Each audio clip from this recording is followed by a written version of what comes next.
Dear students, welcome to the first lecture of data compression. This lecture focuses on the introduction of the data compression. Where we discuss about what is data compression, why we require data compression, how is data compression possible, data compression related terms and data compression methods. After completing this lecture, you all will be able to understand the basic concept of data compression and related terminology of data compression, and you will also understand the concept of data compression methods. If we talk about the technical definition of the data compression, it is the process of converting an input data stream into another data stream that has a smaller size. Basically, input data stream is the source stream or the original raw data, whereas the output data stream is the compressed stream or compressed data, which has a small size. Or in other words, we can say that data compression is an art or a science for compressing the information. If we talk about the example, then just see this diagram. It is just a image to show the compression. If this is a large original data, raw data, after compression the size of the data is reduced. This data is reduced with the help of compressed algorithms. If we consider another example, in this example we can see that original image has the size 824 KB, but after applying compression technique or 50% compression, the size of image will become 76 KB. Or if we apply the 80% compression, then the size of image becomes 38 KB. But you can all see that there is no difference between original data and compressed data. We cannot find exactly what is the difference between original data, our raw data, and our compressed data. If we take another example, in this example our image has a size 100 MBs or it's a clear image, but after compression the image is not clear, it becomes distorted. So it's not necessary that after applying the compression algorithm we can get or we can recover our original data. Sometimes it become distorted, sometimes we can say that there will be a loss of information also. There are mainly two reasons for applying data compression. First one is it saves times and help to optimize the resources. Second one, it reduces the length of data transmission over the network. When we compress the data into a small size, it is always beneficial to transfer that small size data over the network, and it also required less time and less space, so that we can optimize our resource uses. How is data compression possible? Data compression is possible because information is usually contained redundancy, and the file programs or the algorithms which we are used to compress the data, they remove the redundancy. According to the nature of data, according to the type of data, we apply the compression algorithm for removing the redundancy.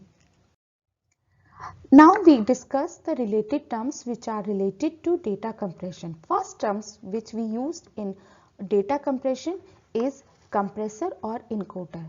Compressor or encoder is basically a program which is used to compress the raw data in the input stream, and it creates an output stream with is compressed data, and that compressed data has a very low redundancy. Next terms which we will use is decompressor or decoder. Decompressor or decoder basically converts that compressed data into original data. This will be done in opposite direction. Sometimes we use the term codec for decompressor and compressor both, and the term bit stream is also used for compressed stream. Next is stream. Stream is more general term because the compressed data may be transmitted directly to the decoder instead of instead of being written to a file and saved. Sometimes what happen, for example, we clicked an image, एक image हमने click करी and directly apply compression techniques and send to the network. हम उसको save नहीं करते, हम उसको किसी अनदर फाइल में अपलोड नहीं करेंगे, हम डायरेक्टली जैसे ही हमें इनपुट मिला, जैसे ही हमने इमेज क्लिक करी, we will directly transfer by applying compression algorithm. Next one is the data compression methods.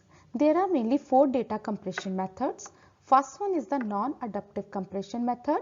Second one is adaptive compression method. Next is semi-adaptive compression method, and last one is the locally adaptive compression method.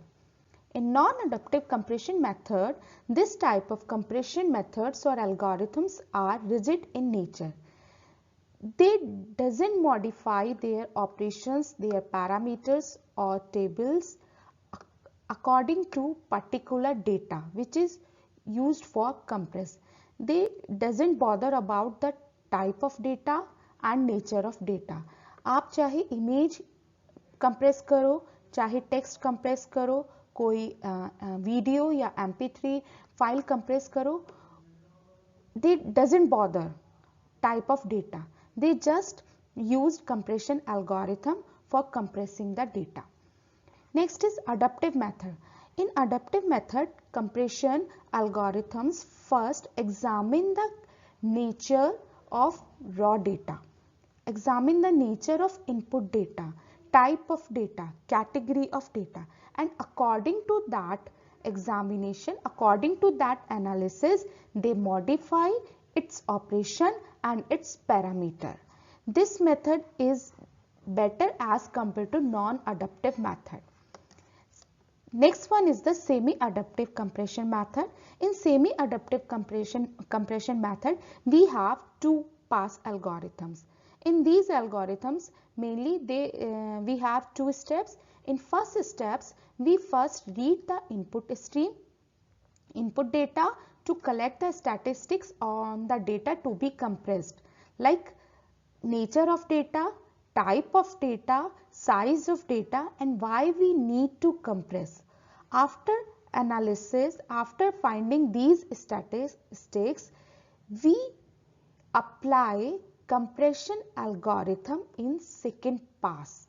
That means according to the first pass output, according to the first pass parameters, we apply second pass in which we actually do the compression. In second pass or in second step, we doesn't change any parameter, any operation of algorithms. That's why we call it as semi-adaptive. Last one is locally adaptive. In these locally adaptive compression methods adapts itself to local condition in the input stream and varies this adaptation as it moves from area to area in the input.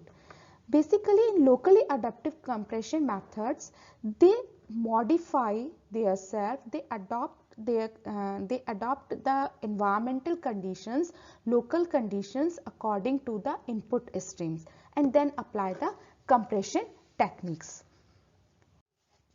All these concepts, you understand the basic concept of data compressions. Thank you, student. If you have any query, you may write me at garima.singh@absit.in. Thank you so much.